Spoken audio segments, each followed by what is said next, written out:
Episode 16। Mambo बना खलनायक। जब विहान को पता चला कि उसे कॉल अनिका की तरफ से आया है तो विहान भाई साहब अचानक से अलर्ट मोड में आ गए थे। जल्दी से उसने अपना गला साफ किया और अपनी आवाज़ की टोन को एडजस्ट करते हुए बोला, अनिका आई एम रियली सॉरी, आज थोड़ा मूड खराब है इसलिए शायद तुम्हें मेरी टोन अच्छी नहीं लगेगी। क्या तुम उस फेक ड्रीम लवर नेकलेस के बारे में बात कर रही हो? फेक। ये बोलते हुए अनिका अचानक से चौंकी और उसने मिस जूली की ओर देखा और उसके चेहरे पर भी सरप्राइज रिएक्शन था। ये कैसे हो सकता है? भला अनिका और मिस जूली से गलती कैसे हो सकती है?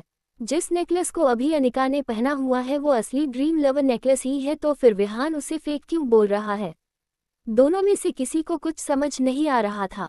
फोन के दूसरी तरफ विहान ने लंबी सांस लेते हुए कहा, हाँ तुम्हें याद नहीं, मैंने तुम्हें फेक ड्रीम लवर नेकलेस ही तो दिया था। तुम्हारे पति को भी वो पसंद नहीं आया था, लेकिन तुमने कहा कि तुम उसे अपनी अलमारी में रखोगी। क्या हुआ? तुम्हें वैसा एक और चाहिए? ठीक है, मैं अरेंज करवा सकता हूँ, कब चाहिए बताओ। विहान की बात सुनकर अनिका के दिमाग में खलबली मच गई। उसे सारा खेल समझ आ गया था, लेकिन उसे अब ये समझ में नहीं आ रहा था कि अगर वो real dream lover necklace Vihaan ने नहीं दिया है तो फिर उसे ऐसा तोहफा कौन दे सकता है। अनिका चाहे दिमाग के सारे घोड़े दौड़ा ले, लेकिन उसके बाद भी उसे यह समझ नहीं आ रहा था कि कौन है वो इंसान जो उसके लिए 10 करोड़ रुपए से भी ज्यादा की अमाउंट का खर्चा करेगा और उसे यह नेकलेस देगा। विहान का कॉल डिस्कनेक्ट करने के बाद अनिका पूरी तरह से डिसअपॉइंटेड थी और अपने चेहरे पर मासूमियत लाते हुए उसने मिस जूली से कहा, I am really very sorry miss Julie, मुझे भी नहीं पता कि यह नेकलेस मुझे किसने दिया है। मिस जूली ने गहरी सांस ली और हाथ हिलाते हुए बोली, कोई बात नहीं अनिका, मुझे तो लगता है कि मेरी किस्मत में ड्रीम लवर नेकलेस लिखा ही नहीं है। ये बोलते हुए मिस जूली के चेहरे पर उदासी भरी मुस्कान आ गई थी। इन दोनों ही औरतों के इमोशंस काफी कॉम्प्लिकेटेड थे, लेकिन उसके बाद भी दोनों साथ में बैठी थी। बैंक्वेट शुरू हो गया था और सब अपनी अपनी प्लेट्स लेकर अपने ख्यालों में खाना खाना शुरू कर चुके थे। अनिका का दिमाग चलना पूरी तरह से बंद हो गया था। खाना खाते हुए उसकी नज़र नक्श पर पड़ी जो साइड वाली टेबल पर ही बैठा था और अचानक से उसे याद आया कि नक्श ने उससे क्या कहा था। नक्श ने उससे कहा था कि वो उसे रियल ड्रीम लवर नेकलेस देगा, तो क्या नक्श ने ही वो नेकलेस दिया है? हाँ दे सकता है, अगर 5 करोड़ रुपए दे सकता है तो नेकलेस क्यों नहीं। लेकिन उसके बाद अनिका को लगा, नहीं नक्श नहीं हो सकता है, क्योंकि उसके पास अचानक से इतना सारा पैसा कहाँ से आएगा। भले ही वो लोगों से उधार ले, लेकिन कितना उधार लेगा? 10 करोड़ रुपए उसे तो कोई नहीं देने वाला। ऊपर से नक्श को क्या पता कि ड्रीम लवर नेकलेस इंडिया में किसके पास है, उसे ये भी तो पता करना होगा और यह सब उसके बस की बात नहीं है। भले ही अनिका के दिमाग में इतना सब कुछ चल रहा था, लेकिन वो इस पॉइंट पर भी पहुंच गई कि उसे यह रियल ड्रीम लवर नेकलेस नक्श ने नहीं दिया है।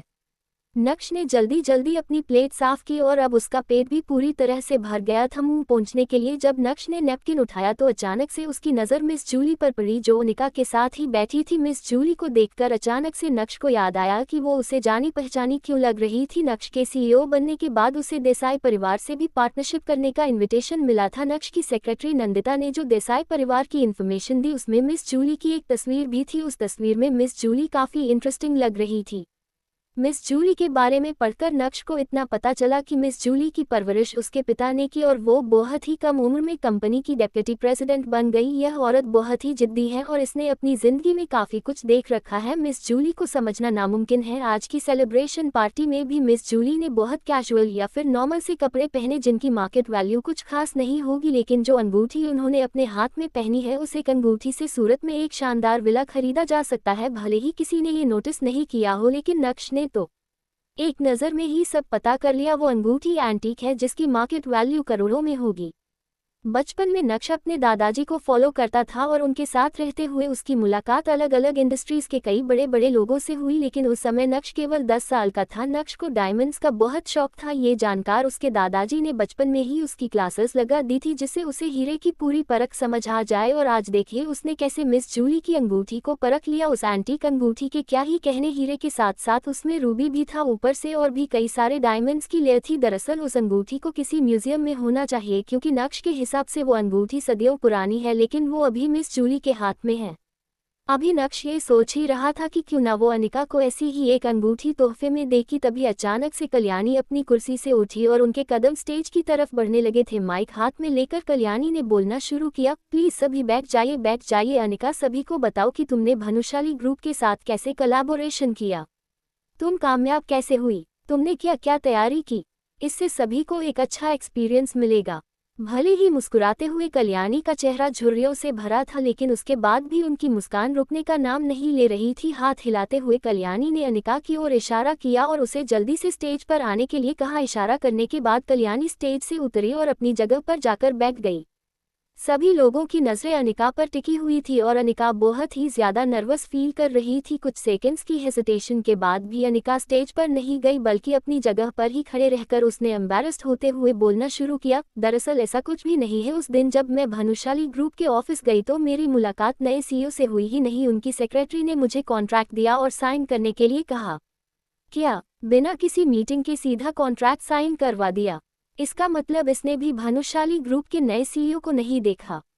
मैंने तो सोचा था कि यह बहुत काबिल लड़की है, लेकिन अब तो लग रहा है कि यह सिर्फ लकी थी कि जब वो वहां गई तो भानुशाली ग्रुप के नए सीईओ बहुत खुश होंगे और उन्होंने जल्दी से कोलैबोरेशन कर लिया होगा। मैम्बो अंकल जो ठीक कल्याणी के पास बैठे थे, उनके चेहरे की मुस्कान बता रही थी कि वो भीड़ के रिएक्शंस देखकर काफी खुश हैं, क्योंकि जिस भीड़ ने अनिका को चने के झाड़ पर पहुंचा दिया था, उसी भीड़ ने अनिका को वापस जमीन पर पटक दिया और मैम्बो अंकल इसमें अपनी इमेज निखार सकते हैं। कल्याणी का रिएक्शन देखकर अचानक से उनके दिमाग में एक आइडिया आया और बोले, माँ मुझे लगता है कि यह काफी अनफेयर है। जब मैं पहले भानुशाली ग्रुप के ऑफिस गया तो शायद नए सीईओ का मूड अच्छा नहीं होगा और इसी वजह से उन्होंने किसी को भेजकर मुझे वहां से जाने के लिए कहा। इस बार जब अनिका गई तो उस नए सीईओ को लगा होगा कि जावेरी खानदान कितना सिंसियर है, उसे कोऑपरेट करना चाहिए और इसी वजह से उसने कॉन्ट्रैक्ट दे दिया। मैम्बो अंकल ने नफरत भरी नजरों से अनिका की ओर देखा और अपनी आवाज ऊंची करते हुए कहा, मुझे लगता है कि अगर जावेरी खानदान में से अनिका की जगह पर कोई और भी जाता तो उसे भी इतनी ही आसानी से कॉन्ट्रैक्ट मिल गया होता। अनिका को मैम्बो अंकल की यह बात बिल्कुल भी पसंद नहीं आई। गुस्से से अनिका तिलमिला उठी, लेकिन उसके मुंह से एक शब्द भी बाहर नहीं आया। कल्याणी को तो शुरू से ही मैम्बो अंकल पसंद थे। अपने बेटे की बात को वो बहुत गौर से सुनती थी। मैम्बो अंकल की बात सुनकर कल्याणी ने कुछ देर सोचा और फिर बोली, नवीन सही कह रहा है अनिका, तुमने भानुशाली ग्रुप का ये कॉन्ट्रैक्ट बहुत आसानी से मिल गया, क्योंकि इसके पीछे नवीन के भी बहुत सारे एफर्ट्स थे। सबसे पहले तो नवीन ही वहां गया था, तो नवीन ने तो अपना और जावेरी खानदान का परचम पहले ही लहरा दिया था। ये सब सिर्फ तुम्हारी वजह से नहीं हुआ है, इसमें नवीन की भी मेहनत है, इसलिए आधा क्रेडिट तुम्हें अपने चाचा को देना होगा। भले ही अनिका को कल्याणी की बात पसंद नहीं आई और वो कल्याणी की बात से सहमत भी नहीं थी, पर लड़ाई करने की उसमें हिम्मत नहीं थी। लेकिन ये क्या, इससे तो अनिका ने ही अपने चाचा को क्रेडिट देने में मदद कर दी। अगर कंपेयर किया जाए तो काम खराब करने के बाद भी मैम्बो अंकल को नाम मिल गया और वो इससे काफ़ी ज़्यादा खुश थे।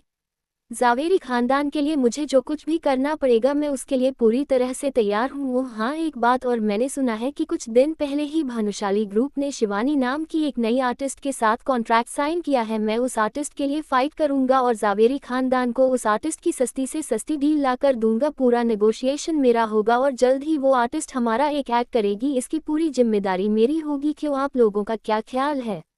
बैठे बैठे मैम्बो अंकल ने छक्का मार दिया था और अनिका बस देखती रह गई। अब जब जावेरी खानदान और भानुशाली ग्रुप के बीच बेसिक पार्टनरशिप हो ही गई है, तो नए आर्टिस्ट्स के साथ पैकेजिंग कॉन्ट्रैक्ट करना इनके लिए बहुत आसान भी है और सस्ते का सौदा भी। मैम्बो अंकल बहुत अच्छे से जानते थे कि यह उनके लिए एक अच्छी अपॉर्चुनिटी है। अगर वो शिवानी का पैकेजिंग कॉन्ट्रैक्ट लाकर कल्याणी को देते हैं तो कल्याणी उनसे और भी ज्यादा खुश हो जाएगी और उसके बाद शायद कल्याणी की 60% प्रॉपर्टीज का वारिस सिर्फ और सिर्फ मैम्बो ही होगा। जब कल्याणी ने देखा कि उनका बेटा इस उम्र में भी इतनी मेहनत कर रहा है तो भला वो चुप कैसे बैठ सकती थी। नवीन, तुम बहुत मेहनती और सूझबूझ वाले इंसान हो, तुम्हें बहुत अच्छे से पता है कि जावेरी खानदान में कंट्रीब्यूट कैसे करना है। मैं देख चुकी हूँ कि तुम क्या कर सकते हो, इसलिए आगे की सारी जिम्मेदारी मैं तुम्हें देती हूँ। मुझे पूरी उम्मीद है कि तुम अच्छे से भी अच्छा करोगे और मुझे खुश करोगे। ये बोलते हुए कल्याणी ने अपने बेटे नवीन को गले से लगा लिया था।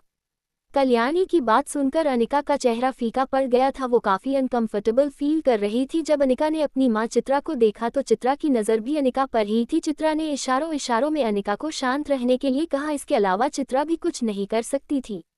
किसने कहा कल्याणी को मैम्बो अंकल को इतना प्यार करने के लिए?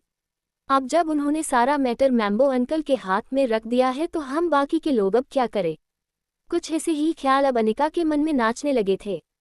आज की सेलिब्रेशन पार्टी सिर्फ और सिर्फ अनिका के लिए ही रखी थी, क्योंकि कुछ समय पहले तक तो वो ही हकदार थी, लेकिन अब देखिए क्या हुआ।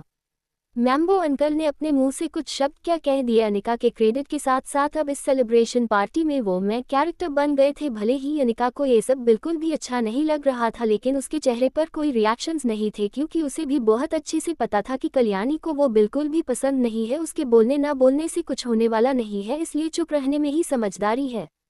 आज की पार्टी मेरी तरफ से है, जिसको जो खाना है पीना है सब कुछ अलाउड है। आज हम सब दिल खोलकर नाचेंगे। जावेरी खानदान ने अपना गोल अचीव किया है। मैम्बो अंकल इतना ज्यादा खुश नजर आ रहे थे कि उन्होंने आज की पार्टी का सारा खर्चा भी उठा लिया था।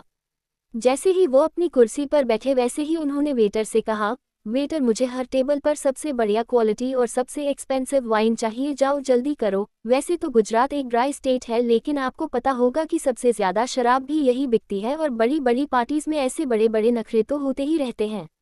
एपिसोड 17 20 करोड़ का बिल। विहान बजाज का ऐसा हाल किसने किया था? आप लोग समझ ही गए होंगे, बिल्कुल ये सब नक्श ने किया था। क्यों किया था ये भी आप सभी को पता है, लेकिन नक्श ने ये किया कैसे?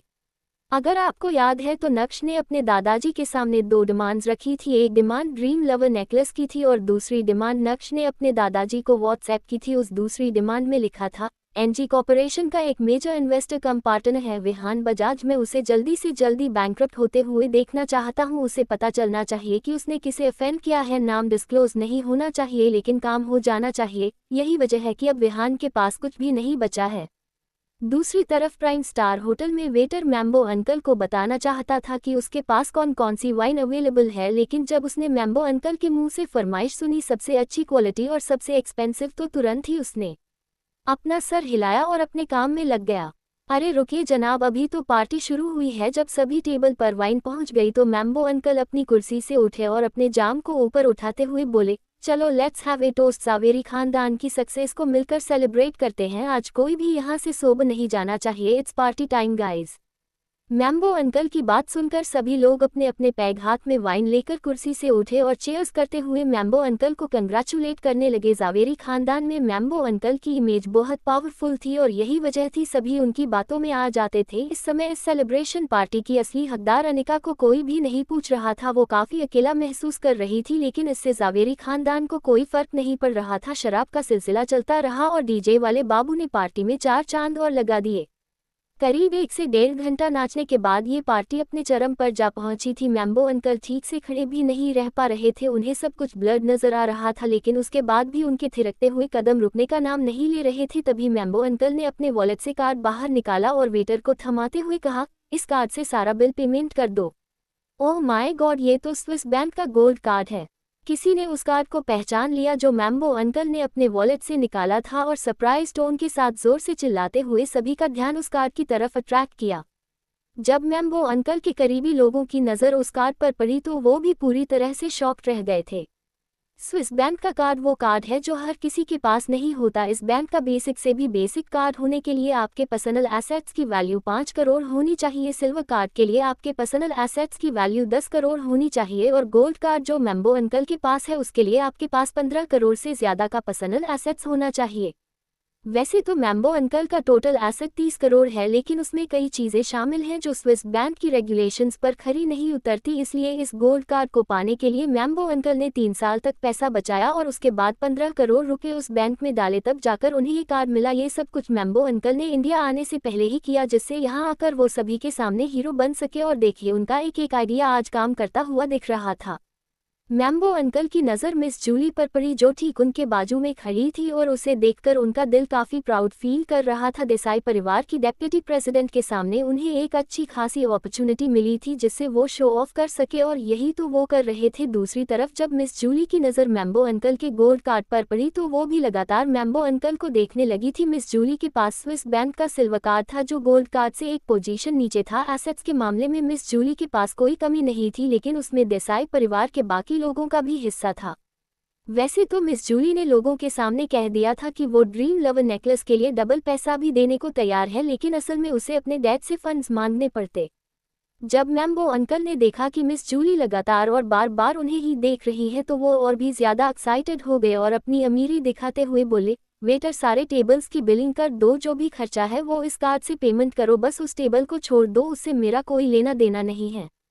मैम्बो अंकल ने जिस टेबल की तरफ इशारा किया वहां दरअसल नक्श बैठा था। चूंकि नक्श का स्टेटस जावेरी खानदान से मैच नहीं करता था, इसलिए उस टेबल पर अमीर लोग नहीं बैठे थे और जो भी बैठे थे उनका स्टेटस थोड़ा लो था। मैम्बो अंकल आसानी से उन लोगों को ऑफेंड कर सकते थे क्योंकि उनसे उन्हें कोई खतरा नहीं था। नक्श पैसे हैं ना तुम्हारे पास? अब यह मत कहना कि तुम आज की पार्टी का एक बिल भी खुद से नहीं भर सकते हो और तुम्हें इसमें भी अपनी बीवी की जरूरत पड़ेगी।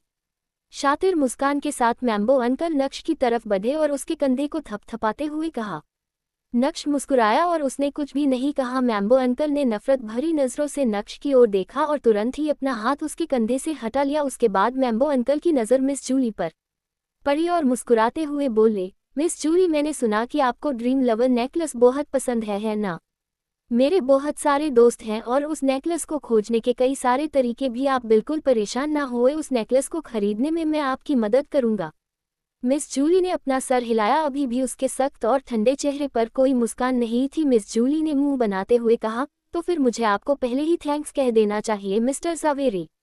मैम्बो अंकल थोड़े चिपकू इंसान थे। जब भी वो वेल्थी फैमिलीज की लड़कियों को देखते थे तो उनके सामने शो ऑफ करने पहुंच जाते थे और उन लड़कियों को मैम्बो अंकल की यह सारी हरकतें बिल्कुल भी पसंद नहीं आती थी। लेकिन क्या करे, एक ही शक्ल में उठना बैठना है, इसलिए कोई उन्हें कुछ कहता भी नहीं था और चुपचाप उनकी बकवास सहन करता था। मिस जूली भी यही कर रही थी। मैम्बो अंकल मिस जूली से कुछ कहना चाहते थे, लेकिन तभी वो वेटर जो मैम्बो अंकल का गोल्ड कार्ड लेकर गया था वो भागते हुए आया और बोला, mister Javeri, I am sorry, लेकिन शायद इस कार्ड में उतना पैसा नहीं है कि आज का बिल पेमेंट हो सके। ट्रांजैक्शन बार बार डिक्लाइंड हो रहा है। मैंने दूसरी मशीन से भी चेक किया, उधर भी सेम रिजल्ट है। तुम्हारा दिमाग तो खराब नहीं हो गया है? मजाक कर रहे हो? तुम्हें पता भी है कि इस कार्ड में कितना पैसा है? पूरे 15 करोड़, और तुम कह रहे हो कि इस कार्ड से आज की पार्टी का बिल नहीं हो पाएगा। उस वेटर की बात पर मैम्बो अंकल को यकीन नहीं हो रहा था और वो उसे घूरने लगे थे। उस वेटर ने सभी के सामने ऐसी बात कह दी जिसे सुनकर मैम्बो अंकल की इमेज पर काफी असर पड़ सकता था। गुस्से में मैम्बो अंकल ने उस वेटर की कॉलर पकड़ ली। ये तो अच्छी बात है कि वहां पर कई सेंसिबल लोग भी थे जिन्होंने मैम्बो अंकल को ये करने से रोक लिया था। जावेरी परिवार को यह नहीं भूलना चाहिए कि वो इस समय सूरत शहर के सबसे लग्जूरियस होटल प्राइम स्टार में थे। भले ही मैम्बो अंकल नशे में थे, लेकिन बाकी के लोग पूरी तरह से होश में थे और जावेरी परिवार को इस होटल में ऐसा कुछ नहीं करना चाहिए जिससे उन्हीं की फैमिली पर कीचड़ उछले। मैम्बो अंकल की हरकत से उस वेटर के चेहरे के एक्सप्रेशंस भी बदल गए और 2 कदम पीछे हटने के बाद उसने कहा, आई एम सॉरी, मैं आपको बताना भूल गया कि आज के पूरे दिन का खर्चा 20 करोड़ है। ये सुनते ही मैम्बो अंकल का सारा नशा उतर गया था। क्या 20 करोड़ रुपये? आखिर ये लोग खा क्या रहे थे? सोना, चांदी या फिर हीरे? ये तो हमें बाद में पता चलेगा, लेकिन सबसे पहले मैम्बो अंकल का रिएक्शन देखना जरूरी है। क्या तुम्हारा होटल मेरा सारा पैसा लूटना चाहता है? तुम अभी अपने बॉस को बुलाओ, मुझे इस बारे में उनसे डिटेल में बात करनी है। अगर उन्होंने मुझे एक्सप्लेन नहीं किया तो फिर यह मैटर कभी खत्म नहीं होगा। शॉक्ड एक्सप्रेशन के साथ मैम्बो अंकल ने कहा। वैसे तो नक्श ने कुछ नहीं कहा, लेकिन इस नज़ारे को देखने के बाद उसके मुंह से हंसी छूटने लगी थी। मैम्बो अंकल वाकई में सबसे बड़े इडियट है। दिखावा तो ऐसे करते हैं जैसे मानो उनसे बड़ा अमीर कोई है ही नहीं, और अब ऐसे बिहेव कर रहे हैं जैसे मानो उन्होंने ऐसा कुछ कभी देखा ही नहीं। मैम्बो अंकल ने ही तो वेटर से कहा था कि उन्हें हर टेबल पर सबसे अच्छी क्वालिटी और सबसे एक्सपेंसिव वाइन चाहिए। बाकी लोगों ने शायद नोटिस नहीं किया, लेकिन नक्श ने तो एक नज़र में ही नोटिस कर लिया था कि जो वाइन की बोतल हर टेबल पर सर्व की गई वो दुनिया की टॉप 3 वाइन्स में से एक है। सोविनिया, उसकी एक बोतल की कीमत 15 लाख है, ऊपर से टैक्सेस। और मैम्बो अंकल को ये भूलना नहीं चाहिए कि वो गुजरात में शराब पी रहे हैं। बोतल की प्राइस ओरिजिनल से डबल ही होगी। मैम्बो अंकल के बिहेवियर को देखते हुए वो वेटर उनसे बहस करने के मूड में बिल्कुल भी नहीं था। वो जाकर अपने होटल मैनेजर को ले आया। जैसे ही होटल मैनेजर वहां आया, मैम्बो अंकल के कदम उसकी तरफ बढ़े और गुस्से में जोर से चिल्लाते हुए कहा, तुम लोग ये किस तरह का बिजनेस कर रहे हो? खुलेआम पब्लिक का पैसा लूट रहे हो। तुम्हें नहीं लगता कि मुझे बाहर इसकी कंप्लेन करनी चाहिए?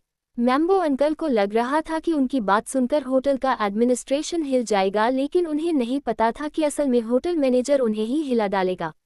मुस्कुराते हुए होटल मैनेजर ने कहा, मिस्टर जावेरी, सबसे पहली बात तो अगर आपको कंप्लेन करनी है तो आप कर सकते हैं। आपके ना भूले कि यह गुजरात है, इससे ड्राई स्टेट और यहाँ शराब अलाउड नहीं है, लेकिन चूंकि जावेरी परिवार ने अपनी सेलिब्रेशन पार्टी के लिए हमें चुना इसलिए हमने हमारी रिस्क पर अल्कोहल सर्व की। अब अगर आप कंप्लेन करेंगे तो आपके साथ साथ आपके बाकी के गेस्ट्स को भी जेल की हवा खानी पड़ सकती है। दूसरी बात, आपने ही तो सबसे अच्छी क्वालिटी और सबसे एक्सपेंसिव वाइन की डिमांड की थी, तो हमने आपकी डिमांड को ध्यान में रखते हुए दुनिया की टॉप 3 वाइन्स में से एक स्लोवेनिया सर्व की। उसकी एक बोतल की ओरिजिनल प्राइस 15 लाख है। गुजरात में उसकी प्राइस बढ़ती है। आज पूरा होटल आपकी फैमिली ने बुक करवाया, बाहर के गेस्ट अलाउड नहीं थे। फिर 3 टाइम्स आपकी रॉयल मील, स्टार्टर्स, स्नैक्स, ये सब मिलाकर 22 करोड़ होता है, लेकिन हमने 2 करोड़ रुपए का आपको डिस्काउंट भी दिया है। मुझे नहीं लगता कि हम आपको लूट रहे हैं। बास्टर्ड, तू डरा किसे रहा है? तुझे क्या लगता है कि मैं डर जाऊंगा? और कौन सी स्लोवेनिया? कैसी स्लोवेनिया? क्या मैंने तुम्हें ऐसी कोई वाइन सर्व करने के लिए कहा था? नहीं ना, तुम लोग तो हर चीज थोप रहे हो। ये बोलते हुए अब मैम्बो अंकल ने होटल मैनेजर की कॉलर पकड़ ली। उनकी आंखों में गुस्सा साफ दिखाई दे रहा था। इससे पहले कि वो कुछ और करते, अचानक से बैंक्वेट हॉल के एंट्रेंस की तरफ से एक शांत आवाज आई, क्या हो रहा है यहाँ पर? इन जेंटलमैन को हमारे होटल में लड़ाई क्यों करनी है? उद्धरण चिन्ह पूर्ण विराम। उस आवाज को सुनते ही सभी की नजर उस आदमी पर पड़ी जिसने ब्लैक कलर का रॉयल सूट पहना था। उस आदमी के पीछे उसके कुछ बॉडीगार्ड्स भी नजर आ रहे थे जो धीरे धीरे बैंक्वेट हॉल के अंदर बढ़ने लगे थे। जब कल्याणी की नजर उस ब्लैक सूट पहने आदमी पर पड़ी तो वो शांति से नहीं बैठ सकती थी। वो अपनी जगह से उठी और उस आदमी के सामने जाकर मुस्कुराते हुए बोली, मिस्टर पटेल, आपको देखकर अच्छा लगा। माफी चाहती हूँ, यह मेरा लड़का है जिसने थोड़ी ज्यादा पी ली है और आपको तो पता ही है कि पीने के बाद क्या क्या होता है। कुछ नहीं, फालतू की बकवास कर रहा है। आपको इस मामले में पड़ने की जरूरत नहीं है, मैं इसे हैंडल कर लूंगी। कल्याणी के मुंह से निकले शब्द जावेरी परिवार पर किसी रॉकेट की तरह गिरे। किसी को भी यकीन नहीं हो रहा था कि कल्याणी ने पहली बार मैम्बो अंकल की साइड नहीं ली और उस आदमी से माफी मांगी। ये देखकर सभी के दिल में कुछ कुछ होने लगा था। मैम्बो अंकल की हरकत की वजह से सिर्फ कल्याणी को ही नहीं बल्कि पूरे जावेरी खानदान को नीचे झुकना पड़ गया और इससे जावेरी खानदान के लोग बिल्कुल भी खुश नहीं थे। एपिसोड 18, छुपा रुस्तम। मैम्बो अंकल की हरकत ने पूरे जावेरी खानदान को शर्मसार कर दिया था और आधे से ज्यादा लोग तो अब वहां रुकना भी नहीं चाहते थे, लेकिन कल्याणी के हुक्म के बिना कोई जा भी तो नहीं सकता था, इसलिए मरते क्या ना करते चुपचाप खड़े रहकर तमाशा देख रहे थे। होटल प्राइम स्टार के ओनर का नाम कार्तिक पटेल था। यह वही मिस्टर पटेल हैं जिनके सामने कल्याणी भी झुक गई थी। कार्तिक के डैड यानी धनंजय पटेल गुजरात के जाने माने बिग शॉट हैं और उनसे उलझने की गलती कोई नहीं कर सकता है। यही वजह है कि कल्याणी एक 30 से 35 साल के लड़के के सामने झुक गई थी, क्योंकि उसे बहुत अच्छे से पता था कि अगर मामले को प्यार से नहीं सुलझाया गया तो उसके कॉन्सिक्वेंसेस बेयर करना जावेरी खानदान के लिए आसान नहीं होगा। वैसे अभी 20 करोड़ रुपए भरना भी उनके लिए आसान नहीं होने वाला था। कार्तिक की एक नज़र से ही मैम्बो अंकल के पसीने छूटने लगे थे, और क्यों ना छूटते। जब कल्याणी ही उसके सामने नहीं टिक पाई तो भला मैम्बो कौन से खेत की फसल है। अब तो मैम्बो अंकल का हल्का फुल्का नशा भी पूरी तरह से उतर चुका था। कांपते हाथों से मैम्बो अंकल ने तुरंत ही उस होटल मैनेजर के कॉलर को छोड़ा और उसके बाद उसकी कॉलर ठीक करने लगे। ये देखकर उस होटल मैनेजर के चेहरे पर हंसी छूट गई। उसका बॉस आ गया था और अब वो और भी ज्यादा कॉन्फिडेंट हो गया था। सार्कास्टिक टोन के साथ उसने मैम्बो अंकल से कहा, आपका जावेरी खानदान सूरत की टॉप फैमिलीज में से एक है। अब जब आपने बेस्ट वाइन की डिमांड की तो भला हम पूरा कैसे नहीं करते। आप ही बताइए कि क्या हमने कुछ गलत किया। मैम्बो अंकल के पास इतना समय भी नहीं था कि वो अपने पसीने को पोंछ सके जो उनके चेहरे से किसी नदी की तरह बह रहा था। जल्दी से उन्होंने हाथ हिलाते हुए कहा, मुझे किसी चीज से कोई तकलीफ नहीं है, हम सारा पैसा पे करेंगे। ये बोलते हुए मैम्बो अंकल ने कल्याणी की ओर देखा और इशारों इशारों में मदद मांगने लगा, क्योंकि उनके पास तो सिर्फ 15 करोड़ ही थे और बिल था 20 करोड़ का। बाकी के 5 करोड़ रुपए कहाँ से आएंगे।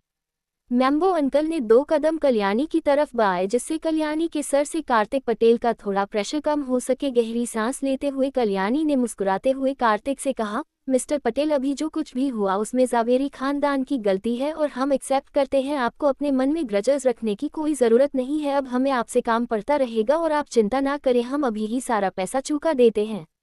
कल्याणी ने पैसा देने की बात तो कर दी थी, लेकिन पैसा आएगा कहाँ से, ये तो उसने सोचा ही नहीं था। मैम्बो अंकल 15 करोड़ रुपए निकाल रहे थे ये जानकार। वैसे ही कल्याणी को मन ही मन बहुत दुख हो रहा था, क्योंकि पार्टी के मजे तो सभी ने लिए हैं, तो फिर अकेला मैम्बो खर्चा क्यों करे।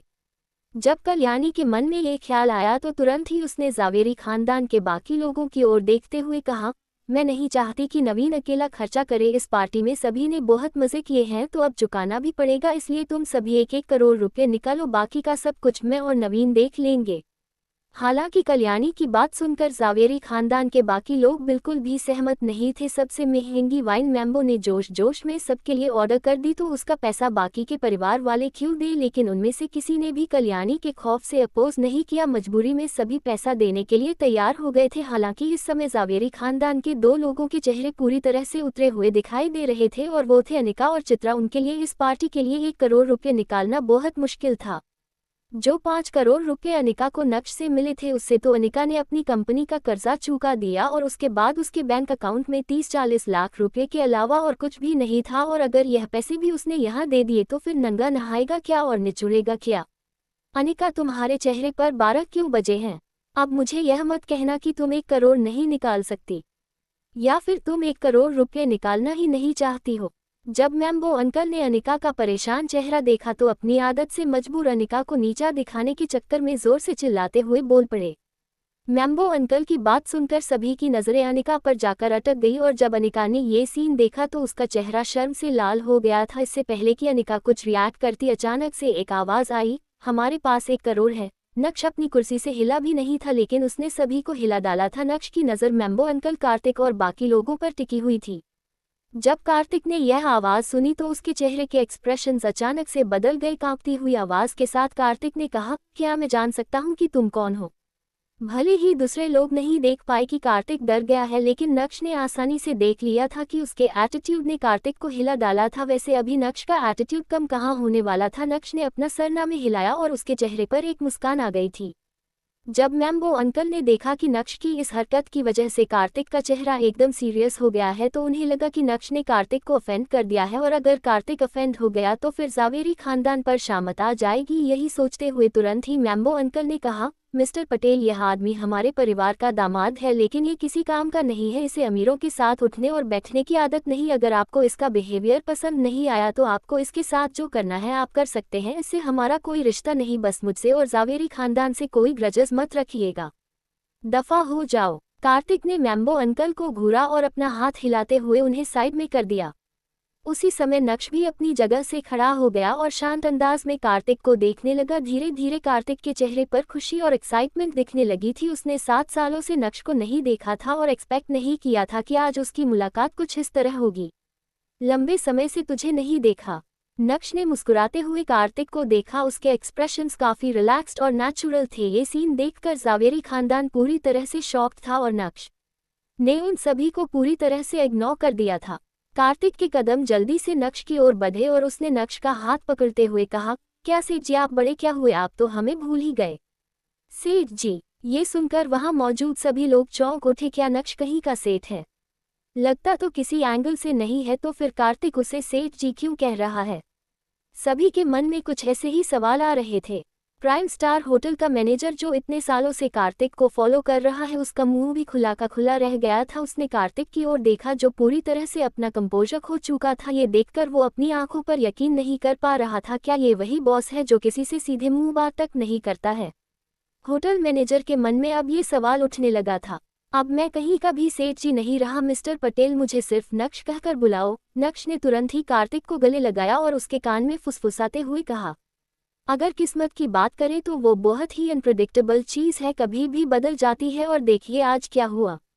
जब कार्तिक के कदम बैंक्वेट हॉल में पड़े तो नक्श ने उसे दूर से ही पहचान लिया था, लेकिन उसे यह नहीं पता था कि इस सिचुएशन को फेस कैसे करना है, इसलिए वो अपनी जगह से नहीं हिला और ना ही पहले कुछ बोला। अगर मैम्बो अंकल अनिका को एम्बैरस नहीं करते तो शायद नक्श कुछ बोलता ही नहीं और उसकी मुलाकात भी 7 साल बाद कार्तिक से नहीं हो पाती।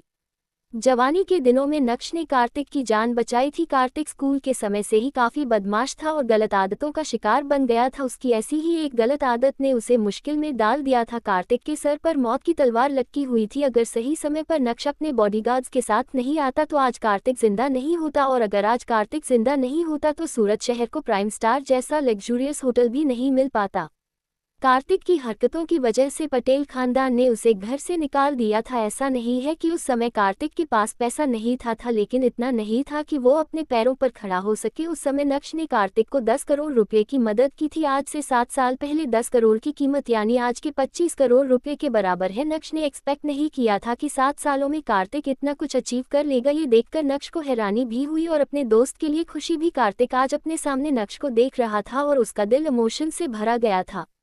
ये बात तब की है जब नक्श और उसका परिवार मुंबई में रहता था। कार्तिक का कांड भी मुंबई में ही हुआ था। नक्श से पैसा लेने के बाद कार्तिक मुंबई छोड़कर सूरत आ गया और उसने यहाँ सूरत को 5 स्टार होटल दिया। ऐसा नहीं है कि बुलंदी पर पहुंचने के बाद कार्तिक नक्श को भूल गया, नहीं, कार्तिक ने नक्श को खूब ढूंढा। जब कार्तिक मुंबई गया तो उसे पता चला कि नक्श का परिवार अब सूरत शिफ्ट हो गया है। ये जानकर कार्तिक को और भी ज्यादा अच्छा लगा। सूरत आकर कार्तिक सीधा भानुशाली ग्रुप के ऑफिस पहुंचा और वहां उसे पता चला कि नक्श और उसके परिवार को भानुशाली ग्रुप से बेदखल कर दिया है। ये जानकर कार्तिक को बहुत दुख हुआ और दुख क्या होता है उससे बेहतर कौन समझ सकता था। उसके बाद भी कार्तिक ने हार नहीं मानी और नक्श को ढूंढना चालू रखा, लेकिन असल में उसे पता ही नहीं था कि नक्श है कहाँ। इसलिए उसका नक्श को ढूंढने का सिलसिला कुछ समय के बाद खामोश पड़ गया। गले मिलने के बाद जब कार्तिक ने नक्श की आंखों को देखा तो वो तुरंत ही समझ गया कि नक्श उसे क्या कहना चाहता है। शायद नक्श अपनी आप बीती सभी को नहीं बताना चाहता है, इसलिए तुरंत ही कार्तिक ने अपने शब्दों को बदलते हुए कहा, ओह मैं गलत था, तुम सेठ जी नहीं हो, तुम तो नक्श हो। कभी कभी आंखें धोखा खा जाती हैं। ये सुनकर वहां मौजूद सभी लोगों को बहुत रिलीफ मिला। हाश, नक्श और सेठ जी। कोई सपने में भी नहीं सोच सकता है कि नक्श किसी कंपनी का सेठ बने, लेकिन सभी के मन में एक कॉमन सवाल था, नक्श होटल प्राइम स्टार के ओनर कार्तिक पटेल को कैसे जानता है। मिस्टर पटेल माफ करना, लेकिन क्या आप वेटर से बोलकर मेरी टेबल का बिल चेक करवा सकते हैं। मेरी टेबल का बिल और 1 करोड़ रुपए कुल मिलाकर कितना हुआ। मैं भी मेरा कार्ड स्वाइप करूंगा। जैसे ही नक्श के मुंह से यह शब्द बाहर आए वैसे ही कार्तिक ने अपना हाथ झटकते हुए कहा, खाने का पैसा ना अपने घर में देना। कार्तिक भला नक्श से पैसे कैसे ले सकता था। वो तो नक्श की टेबल का बिल और 1 करोड़ रुपए काउंट ही नहीं करने वाला था, ऊपर से वो होटल मैनेजर को बोलकर नक्श के लिए लाइफ टाइम फ्री फूड की सर्विस देना चाहता था। लेकिन तभी नक्श ने अपनी एक आंख मारते हुए कार्तिक को इशारा किया। नक्श के इशारे को कार्तिक तुरंत ही समझ गया। लगता है नक्श को छुपा रुस्तम रहने का बहुत शौक है। यही सोचते हुए कार्तिक ने फिर से अपने शब्दों को बदलते हुए कहा, ओह सॉरी, अगर तुमने यहाँ खाना खाया है तो मैं तुम्हें डिस्काउंट देना चाहता हूँ, 50% डिस्काउंट। अरे जल्दी जाओ और मिस्टर नक्श का बिल लेकर आओ। ये बोलते हुए कार्तिक ने अपने होटल मैनेजर की ओर देखा। होटल मैनेजर ने तुरंत ही अपना सर हिलाते हुए कहा, जी सर, अभी लेकर आया। जब कल्याणी और मैम्बो अंकल ने सुना कि होटल का ओनर मिस्टर पटेल नक्श को 50% डिस्काउंट दे रहे हैं तो भला वो दोनों शांत कैसे बैठ सकते थे। कल्याणी ने अभी तक अपना बिल नहीं भरा था और उस बिल को देखने के बाद मुस्कुराते हुए कल्याणी के कदम कार्तिक की तरफ बढ़े और बोली, मिस्टर पटेल, मैंने एक्सपेक्ट नहीं किया था कि आप हमारे नक्श के दोस्त निकलेंगे। ये बिल साथ में ही भरा जाएगा तो क्या आप हमें भी डिस्काउंट दे रहे हैं। जिंदगी भी एक अजीब दास्तान है, एक पल में कोई पराया भी अपना कैसे हो जाता है। ये कल्याणी से पूछिए। और यह सारा खेल कौन खेलता है। पैसा, सिर्फ और सिर्फ पैसा। जिस नक्श को कभी पूछा भी नहीं जाता था वही नक्श अब हमारा हो गया था। हा हा हा हा। एपिसोड 19, यारियान। कल्याणी ने मौके का फायदे उठाना चाहा और नक्श को अपना बता दिया। ये देखकर कार्तिक के चेहरे पर मुस्कान आ गई। कार्तिक ने अपना स्वैग दिखाते हुए कहा, लेकिन अभी तो उन भाई साहब ने कहा कि नक्श का आपके जावेरी खानदान से कोई लेना देना नहीं है। अगर ऐसी बात है तो बिल सेपरेटली भरा जाएगा। ये सुनकर कल्याणी के चेहरे पर 12 बज गए थे और उसे समझ आ गया था कि मिस्टर पटेल उसे कोई डिस्काउंट नहीं देने वाले हैं। थोड़ी ही देर में नक्श की टेबल का बिल आ गया। अनिका और चित्रा के 1 करोड़ मिलाने के बाद नक्श का टोटल बिल कुछ 1 करोड़ 60 लाख हो। नक्श की टेबल पर 6 लोग बैठे थे और उनका खर्चा भी नक्श को उठाना पड़ रहा था। नक्श को इसमें कोई तकलीफ नहीं थी। कार्तिक ने 60 लाख का डिस्काउंट दिया और नक्श को केवल 1 करोड़ रुपए भरने के लिए कहा। हाँ हाँ हाँ हाँ नक्श, मुझे लगता है कि तुमने काफी दिखावा कर लिया है। अब मैं ये देखना चाहता हूँ कि तुम आज 1 करोड़ रुपए का पेमेंट कैसे करते हो। मैम्बो अंकल ने नक्श के बिल पर एक नज़र डालते हुए कहा। इसमें कोई शक नहीं कि अंदर ही अंदर मैम्बो अंकल मिस्टर पटेल से बहुत गुस्सा थे। वो नक्श को डिस्काउंट दे रहा था लेकिन उन्हें नहीं, यह बात उनसे हजम नहीं हो रही थी। अनिका और चित्रा दोनों ही नक्श को टेंशन भरी नज़रों से देख रहे थे। उनका दिल चाहता था कि नक्श उस 1 करोड़ रुपए का पेमेंट कर पाए, लेकिन उनका दिमाग कह रहा था कि यह पॉसिबल नहीं है। नक्श ने मैम्बो अंकल की ओर देखा जो तमाशा देखने के लिए पूरी तरह से तैयार खड़े थे और उन्हें देखकर जोर से हंसा। नक्श ने अपनी जेब से वॉलेट निकला और उसमें से एक सुपर कार्ड बाहर निकालते हुए उसे होटल के मैनेजर को थमा दिया। ये कार्ड सबको नहीं मिलता, इसके ट्रांजैक्शंस की कोई अपर लिमिट नहीं होता। सभी लोग नक्श के पास ऐसा कार्ड देखकर दंग रह गए थे। एक मिनट रुकिए सर, ये बोलते हुए होटल के मैनेजर ने पीओएस मशीन स्टॉप की नक्श के हाथ से उसका सुपर कार्ड लिया और ट्रांजैक्शन ऑपरेट करने लगा। मैम्बो अंकल भी अपने बिल की पेमेंट की तैयारी में लगे थे और सभी लोगों से 1-1 करोड़ रुपए देने की बात कर रहे थे। जब मैम्बो अंकल की नज़र नक्श के सुपर कार्ड पर पड़ी तो उनके चेहरे के एक्सप्रेशंस पूरी तरह से बदल गए। नफरत भरी नज़रों से नक्श की ओर देखते हुए बोले, एक गरीब इंसान जिसके पास फूटी कौड़ी भी नहीं है, उसके पास ये सुपर कार्ड कैसे आ गया? दिखावा करने के लिए लोग किस हद तक जा सकते हैं। हाँ, मुझे तो लगता है कि अब होटल मैनेजर भी उससे यही कहेगा कि उसके कार्ड में इतना पैसा नहीं है, ट्रांजैक्शन फेल्ड हो गया है। ये नक्श तो वाकई में बहुत बेशर्म है। तो क्या हुआ अगर वो मिस्टर पटेल को जानता है?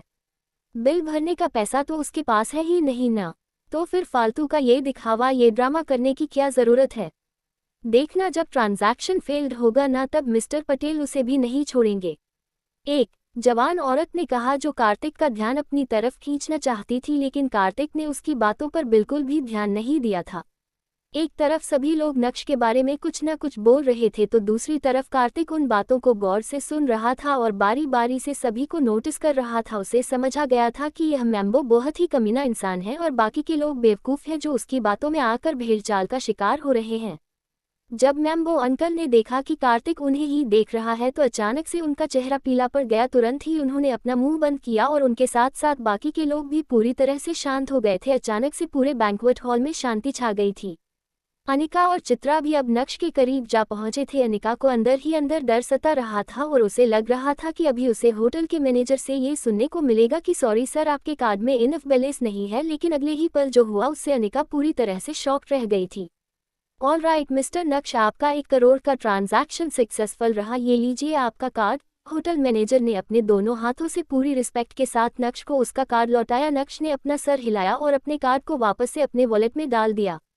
क्या ट्रांजैक्शन सक्सेसफुल हो गया? ये कैसे हो सकता है? कुछ ऐसे ही सवालों के साथ जो लोग नक्श को हमेशा गिरी हुई नज़रों से देखते थे, अब वो जलन और कंफ्यूजन की नज़रों से देखने लगे थे। अनिका को बिलीव नहीं हो रहा था कि ट्रांजैक्शन सक्सेसफुल हो गया है। तुरंत ही अनिका ने नक्श को अपनी ओर खींचते हुए कहा, ये कैसे हो गया? तुम्हारे पास इतने पैसे कहाँ से आए? तुम्हें ये सब जानने की कोई ज़रूरत नहीं है, बस खुशी खुशी इस पार्टी को एंजॉय करो। नक्श ने अनिका की ओर देखते हुए कहा और कुछ इस तरह मुस्कुराया कि उसकी सफ़ेद दांतों की पूरी बत्ती सी दिखने लगी थी। नक्श की बात सुनकर अनिका अपने होंठ चबाने लगी और उसके बाद उसने नक्श से और कुछ नहीं पूछा। थोड़ी देर सोचने के बाद नक्श ने अनिका से कहा, अरे हाँ, मुझे थोड़ा काम है, इसलिए तुम और मम्मी जी निकल जाओ, मेरा इंतज़ार करने की ज़रूरत नहीं है, और हाँ, ध्यान से जाना। अनिका ने पहले कार्तिक की ओर देखा जो नक्श के ठीक बाजू में खड़ा था। उसके बाद उसने नक्श की ओर देखा, अपना सर हिलाया और चित्रा के साथ वहां से निकल गई। अनिका समझ गई थी कि दो दोस्त कई सालों बाद मिले हैं, इसलिए नक्श और कार्तिक एक दूसरे के साथ बैठना चाहते हैं। आज भी नक्श ने अनिका और चित्रा को एम्बैरस होने से बचाया, इसलिए अनिका को नक्श की बात मानने में कोई तकलीफ नहीं थी। जावेरी खानदान के बाकी लोगों ने एक एक करके पैसा जमा किया और उसके बाद वो भी पेमेंट करके वहां से निकल गए थे। पूरा बैंक्वेट खाली हो गया था, लेकिन दो दोस्त का याराना तो अभी शुरू हुआ था। कार्तिक ने अपनी कार निकाली और दोनों सफर पर निकल पड़े। कार्तिक नक्श को कहीं लेकर जा रहा था। क्या सेठ जी, हमसे कोई गलती हो गई क्या? तू इतने समय से सूरत में है और मुझे पता तक नहीं है, कार ड्राइव करते हुए कार्तिक ने कहा। नक्श पास वाली सीट पर ही बैठा था। खिड़की से बाहर का व्यू देखते हुए नक्श ने अपना सर हिलाते हुए कहा, हम काफ़ी समय हो गया है, तू बता, तेरा क्या चल रहा है? क्या तू मुंबई छोड़कर सीधा यहाँ चला आया था?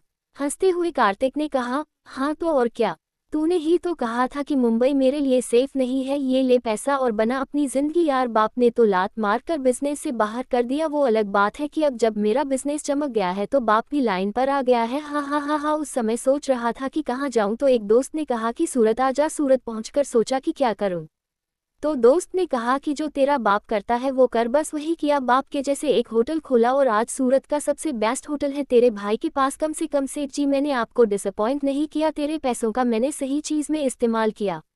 आपका सक्सेस देखकर मैं बहुत खुश हूँ मिस्टर पटेल। मैंने एक्सपेक्ट नहीं किया था कि होटल प्राइम स्टार तेरा होगा। अमेजिंग, आज तुझे इस मुकाम पर देखकर मुझे बहुत अच्छा लग रहा है। साथ ही साथ मैं इस बात से भी खुश हूँ कि पास में मैंने तुझ पे भरोसा किया और तूने मेरे भरोसे को तोड़ा नहीं। और कितनी बार बोलूँ कि मुझे सेठ जी मत बोल, नक्श बोल। वैसे तेरी जिंदगी में तेरे दोस्तों ने ही तुझे संभाला है, पहले मैं फिर तेरा सूरत वाला दोस्त बढ़िया है। ये बोलते हुए नक्श ने कार्तिक की ओर देखा जो बहुत ही ज्यादा एक्साइटेड नजर आ रहा था। ये देखकर नक्श अपना सर हिलाते हुए हंसने लगा।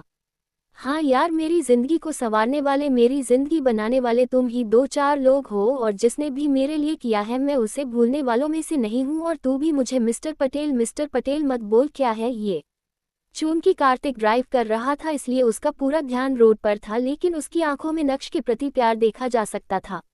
अच्छा बाबा ठीक है, लेकिन ये बता कि तू मुझे लेकर कहाँ जा रहा है? जब नक्श ने देखा कि इतना समय हो गया और वो अभी तक डेस्टिनेशन पर नहीं पहुंचे हैं तो नक्श ने कैजुअली कार्तिक से पूछा, हम ये सही सवाल किया, क्या तुझे हिमानी अभी भी याद है? 2 साल पहले अचानक से मुझे पता चला कि वो भी तुझे ही ढूंढ रही है, इसलिए मैं उससे मिला। भाई साहब, उसने अपनी खुद की कंपनी खोल दी है, बदानी group of company, skin care products, और वो भी इंटरनेशनल। अभी थोड़ी देर पहले ही मैंने उसे मैसेज करके तेरे बारे में बताया तो वो खुश हो गई। हमने डिस्कस किया और हम तुझे मिलकर एक सरप्राइज देना चाहते हैं। ये बोलते हुए कार्तिक ने नक्श की ओर देखा और उसके चेहरे पर एक सस्पेंस वाली स्माइल आ गई थी। जब नक्श ने हिमानी का नाम सुना तो उसके चेहरे के एक्सप्रेशंस पूरी तरह से बदल गए थे। हिमानी? वो भी सूरत में है? नक्श को यकीन नहीं हो रहा था कि हिमानी भी अपनी लाइफ में इतनी सक्सेसफुल हो गई है। अब जब हिमानी की बात निकली है तो हम आपको बता देते हैं कि नक्श और हिमानी की मुलाकात कैसे हुई। ये बात तब की है जब नक्श मुंबई में रहता था। हिमानी एक डिपार्टमेंटल स्टोर में काम किया करती थी। एक दिन जब नक्श ने हिमानी के डिपार्टमेंटल स्टोर से सामान खरीदा तो जल्दी जल्दी में नक्श अपना बैग वहीं भूल गया था। उस बैग में करीब 3 करोड़ रुपए थे। जब हिमानी ने उस बैग को चेक किया तो वो दंग रह गई और भागते हुए बाहर की तरफ बढ़ी, लेकिन इससे पहले कि वो नक्श को रोक पाती नक्श अपनी कार में निकल गया था। हिमानी ने भागते हुए पैदल चलते हुए भरे ट्रैफिक में नक्श का पीछा किया। पूरे 5 सिग्नल तक हिमानी ने नक्श को रोकने की कोशिश की। इसी बीच अचानक से नक्श को याद आया कि वो अपना बैग डिपार्टमेंटल स्टोर में भूल गया है, और वो जब वहां पहुंचा तो उसे पता चला कि वो लड़की उसका बैग लेकर भागी थी, लेकिन तब तक वो वहां से निकल गया था। थोड़े इंतजार के बाद जब हिमानी वहां पहुंची तो उसने नक्श को देखकर तुरंत ही उसका बैग लौटा दिया, और यहां से शुरू हुई नक्श और हिमानी की दोस्ती की कहानी। नक्श बहुत अच्छे से जानता था कि हिमानी को बिजनेस करना है, उसे अपनी कंपनी खोलनी है, इसलिए नक्श ने उसे भी 5 करोड़ रुपए की मदद की। उस समय नक्श के डैड भानुशाली ग्रुप को संभालते थे और नक्श के पास पैसों की कोई कमी नहीं रहती थी। नक्श हमेशा ऐसे लोगों की मदद करता था लेकिन किसी से भी रिटर्न एक्सपेक्टेशंस नहीं रखता था। आज जब उसे यह पता चला कि उसके दिए पैसों से हिमानी ने अपनी कंपनी खोल डाली है तो वो और भी ज्यादा खुश हो गया था। उसकी खुशियां डबल हो गई थी। डेस्टिनेशन पर पहुंचने के बाद कार्तिक और नक्श दोनों साथ में कार से बाहर निकले और बदानी ग्रुप ऑफ कंपनीज के ऑफिस की तरफ बढ़ने लगे। जैसे ही नक्श के कदम ऑफिस में पड़े, इंटीरियर्स देखकर नक्श का दिल खुश हो उठा था। पूरे ऑफिस को ग्रीक स्टाइल में सजाया हुआ था। अभी वो दोनों में हॉल की तरफ बढ़ ही रहे थे कि तभी अचानक से एक सुंदर सी लड़की जो असल में ऑफिस की रिसेप्शनिस्ट थी वो आई और ग्रीट करते हुए बोली, mister Patel, madam 3rd floor पर आपका इंतजार कर रही हैं। क्या आप चाहते हैं कि मैं इन जेंटलमैन को अकम्पनी करूं और इन्हें सबसे पहले हमारा 1st फ्लोर दिखाओ? बहुत ही शालीन अंदाज में उस रिसेप्शनिस्ट ने कार्तिक से कहा। कार्तिक ने तुरंत ही अपना सर हिलाते हुए कहा, नहीं, कोई ज़रूरत नहीं है मिस्टर, नक्श खुद भी सब कुछ देख सकते हैं। नक्श ने भी अपना सर हिलाया और बोला, हाँ, आपको मुझे अकम्पनी करने की कोई ज़रूरत नहीं है, मैं खुद से ही सब देख लूँगा, आप लोग जा सकते हैं। नक्श अपना ही ऑफिस समझ, 1st फ्लोर, 2nd फ्लोर और 3rd फ्लोर पूरा स्टोर है, तुझे जहां जाना है जा। 1st फ्लोर पर अभी जो भी प्रोडक्ट्स हैं वो अभी नए नए रिलीज हुए हैं, तू चेक कर सकता है, और तुझे भाभी के लिए जो भी लेना है तू ले सकता है, भाभी खुश हो जाएगी। ये बोलते हुए कार्तिक अपने हाथों से इशारा करते हुए नक्श को बता रहा था कि उसे कौन से सेक्शन जाना चाहिए और वहां क्या क्या होगा, लेकिन जिस तरह से कार्तिक ने उस रिसेप्शनिस्ट के सामने भाभी भाभी कहा, नक्श थोड़ा शर्मा गया। नक्श ने तुरंत ही अपना हाथ हिलाते हुए कहा, ठीक है, समझ गया, हिमानी तेरा इंतजार कर रही है, अब तुझे जाना चाहिए। एपिसोड 20, सरप्राइज का इंतजार। ठीक है, तू हमारा यही इंतजार कर, हम जाते हैं और तेरा सरप्राइज प्रिपेयर करते हैं, कार्तिक ने मुस्कुराते हुए कहा और फिर सीधा 3rd फ्लोर की तरफ निकल पड़ा। नक्श ने भी अपना सर हिलाया और उसके चेहरे पर भी मुस्कान आ गई थी। उसे नहीं पता था कि यह लोग क्या सरप्राइज तैयार कर रहे हैं। सरप्राइज को लेकर काफी सस्पेंस क्रिएट हो गया था। हिमानी का स्टोर वाकई में काफी बड़ा था। फर्स्ट फ्लोर पर सारे लेटेस्ट प्रोडक्ट्स थे जो हाल ही में पब्लिक के लिए रिलीज किए गए थे। जब नक्श ने वो सारे प्रोडक्ट्स देखे तो उसकी आंखें चकरा गई थी। सारे ही प्रोडक्ट्स काफी एक्सपेंसिव थे लेकिन उन्हें खरीदने वालों की भीड़ काफी ज्यादा थी। ये देखकर मन ही मन नक्श ने सोचा, बाप रे, इतने एक्सपेंसिव प्रोडक्ट्स लगाने के बाद क्या आपका चेहरा वाकई बदल जाता है? और फिर चेहरा धोने के बाद? हाँ हाँ हाँ हाँ, फालतू का खर्चा। अरे ये तो नक्श है। अभी नक्श उन प्रोडक्ट्स को देखकर अपने मन में ख्याल बुन ही रहा था कि तभी अचानक से उसके कान में एक जानी पहचानी सी आवाज आई। तुरंत ही नक्श ने पीछे मुड़कर देखा। उसके सामने एक औरत खड़ी थी जिसने ब्लू कलर की डेनिम स्कर्ट पहनी थी और उस कट में वो बहुत गजब लग रही थी। वो औरत और कोई नहीं बल्कि अनिका की खास दोस्त प्राची थी। दरअसल प्राची के हस्बैंड स्टोर के डिपार्टमेंट मैनेजर हुआ करते थे, अब नहीं है क्योंकि कल ही उनका प्रमोशन हुआ है और उन्हें डिपार्टमेंट मैनेजर से डेप्यूटी जनरल मैनेजर बना दिया गया है। इस मौके का फायदा उठाते हुए प्राची आज स्टोर में अपने हस्बैंड के नाम पर सारे एक्सपेंसिव प्रोडक्ट्स खरीदने आई थी, लेकिन उसने एक्सपेक्ट नहीं किया था कि आज उसकी मुलाकात यहाँ नक्श से होगी। नक्श, क्या तुम यहाँ अकेले आए हो? मैं तुम्हें बता देती हूँ कि यह स्टोर तुम्हारे लायक नहीं है। यहाँ के सारे प्रोडक्ट्स बहुत एक्सपेंसिव हैं, तुम इनमें से एक भी अफोर्ड नहीं कर सकते हो, इसलिए जल्दी से यहाँ से निकल जाओ वरना बाद में जब तुम्हें यहाँ से धक्के मारकर निकाला जाएगा तो तुम्हारी थोड़ी बहुत जो इज्जत बची है वो भी नहीं रहेगी। नफरत की नज़रों से नक्श की ओर देखते हुए प्राची ने कहा। नक्श को कोई फर्क नहीं पड़ा, उसके चेहरे पर मुस्कान बरकरार थी। तुम्हें चिंता करने की कोई ज़रूरत नहीं है कि मैं यहाँ के प्रोडक्ट्स अफोर्ड कर सकता हूँ या नहीं, तुम अपना देखो, कहीं ऐसा ना हो कि तुम ही अफोर्ड नहीं कर पाओ। नक्श ने भी नहले पर दहला मारा। नक्श की बात सुनकर प्राची के चेहरे का रंग ही उतर गया था। उसकी आंखों में नक्श के प्रति गुस्सा साफ दिखाई दे रहा था। दिखावा करने की ज़रूरत नहीं है, अनिका से मेरी बात हुई, मुझे पता है कि तुम कोई तो घटिया काम करके उसे पैसे लाकर दे रहे हो। गुस्से में प्राची ने कहा। इससे कोई फर्क नहीं पड़ता कि मैं पैसे कहाँ से और कैसे लाकर दे रहा हूँ, फर्क इस बात से पड़ता है कि मैं उसे पैसे लाकर दे रहा हूँ। हाँ हाँ हाँ हाँ, और वैसे क्या तुम अभी भी रेंटेड अपार्टमेंट में ही रह रही हो? नक्श ने एक बार फिर से प्राची पर हमला बोला।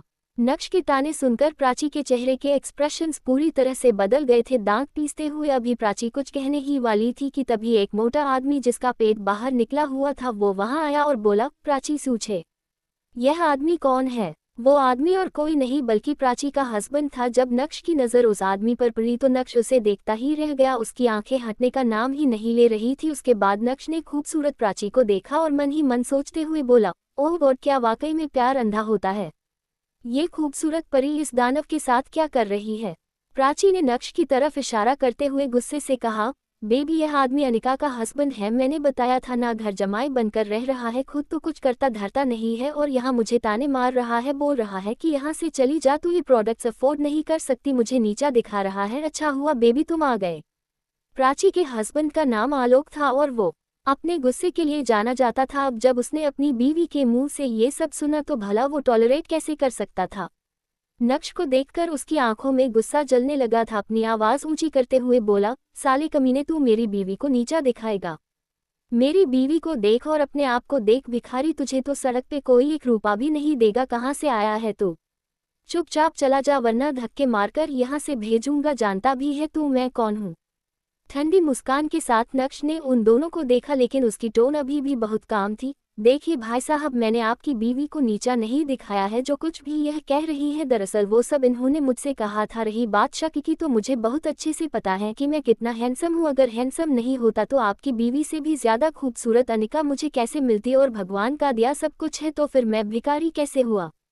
लगता है तू ऐसे नहीं सुधरेगा, तुझे सबक सिखाना ही पड़ेगा, जब तक मार नहीं पड़ती है ना तब तक तेरे जैसे नालायकों को अक्ल नहीं आती है। ये बोलते हुए आलोक ने नक्श का कॉलर पकड़ा और उसके चेहरे पर मुक्का मारने के लिए अपना हाथ पीछे की ओर बढ़ाया। ये सीन देखकर प्राची जो आलोक के ठीक बाजू में खड़ी थी उसके चेहरे पर प्राउड वाली स्माइल आ गई थी।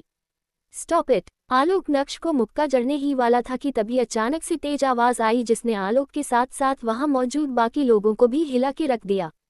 वो आवाज कार्तिक की थी जो अब अपने लंबे लंबे कदम बढ़ाते हुए नक्श की ओर बढ़ रहा था। हिमानी कार्तिक के पीछे पीछे नक्श की तरफ ही आ रही थी। चूंकि हिमानी ने हैवी गाउन पहना था इसलिए उसकी स्पीड थोड़ी स्लो थी। कार्तिक और हिमानी को देखकर आलोक स्टन रह गया था। मिस्टर पटेल, हिमानी मैडम, आप दोनों यहाँ पर।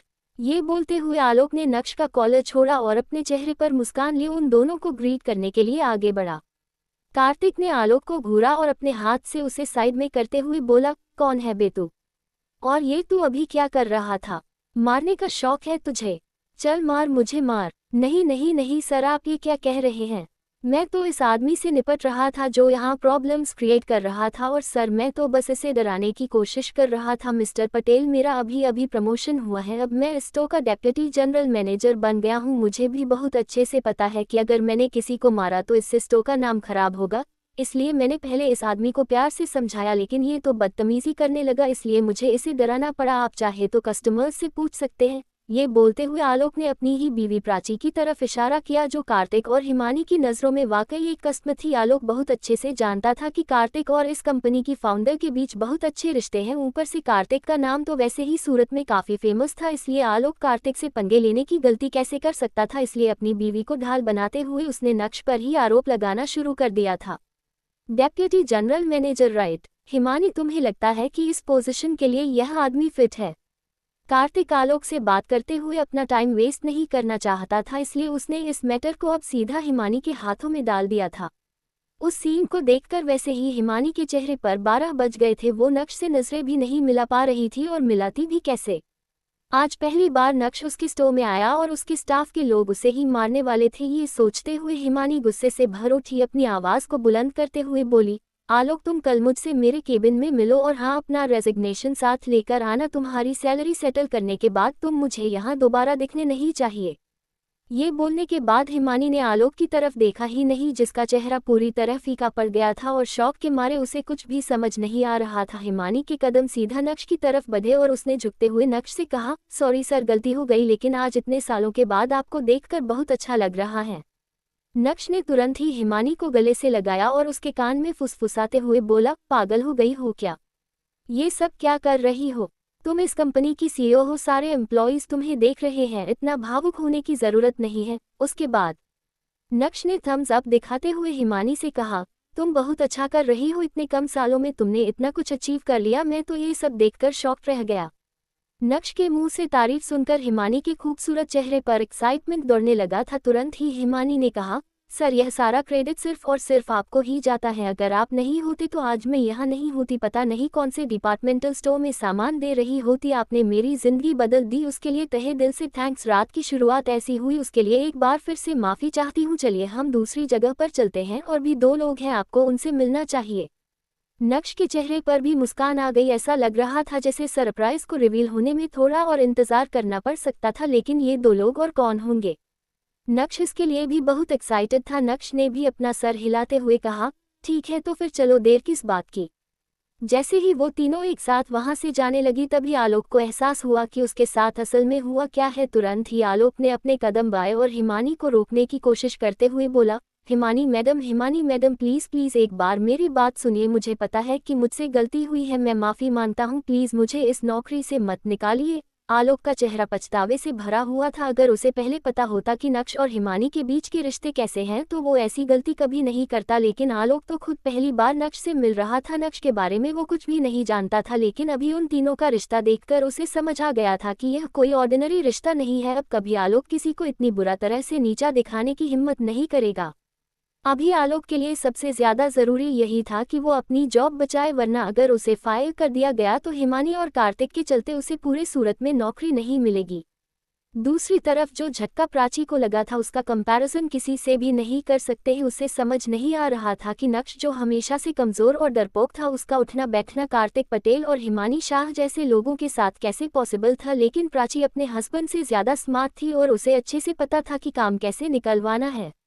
अपने चेहरे पर नकली मुस्कान लिए प्राची ने अपने कदम नक्श की ओर बढ़ाए और नक्श का हाथ पकड़ते हुए बोली, नक्श, अभी जो कुछ भी हुआ वो सब मेरी गलती है, प्लीज़ इसमें मेरे हस्बैंड को इन्वॉल्व मत करो। कल ही उनका प्रमोशन हुआ है, अगर उनकी नौकरी चली गई तो हमारा परिवार सड़क पर आ जाएगा। तुम्हें मुझे जो कुछ भी कहना है कहो, लेकिन प्लीज़ क्या तुम हिमानी मैडम से कहकर मेरे हस्बैंड को फायर करने से बचा सकते हो? प्राची ने कभी नहीं सोचा था कि एक दिन उसे नक्श के सामने इस तरह झुकना पड़ेगा, जिसे वो हमेशा निकम्मा समझती थी। आज उसका और उसके परिवार का फ्यूचर अपने मुट्ठी में लेकर बैठा था। नक्श ने प्राची को घूरते हुए कहा, क्या कहा तुमने? क्या थोड़ी तमीज के साथ बोलोगी? और तुमने माफी तो मांगी ही नहीं। प्राची ने इधर उधर देखा तो उसे एहसास हुआ कि सभी लोग उसे ही देख रहे हैं। उसका चेहरा लाल पड़ गया था। अपने होंठ को दांत में दबाते हुए प्राची ने धीमी आवाज में कहा, मिस्टर नक्श, अभी जो कुछ भी हुआ उसके लिए आई एम सॉरी। प्लीज मेरे हस्बैंड की जॉब बचा लो, ये ठीक है। जब नक्श ने प्राची के मुंह से निकले उन शब्दों को सुना तो उसके दिल में खुशी की लहर दौड़ पड़ी थी।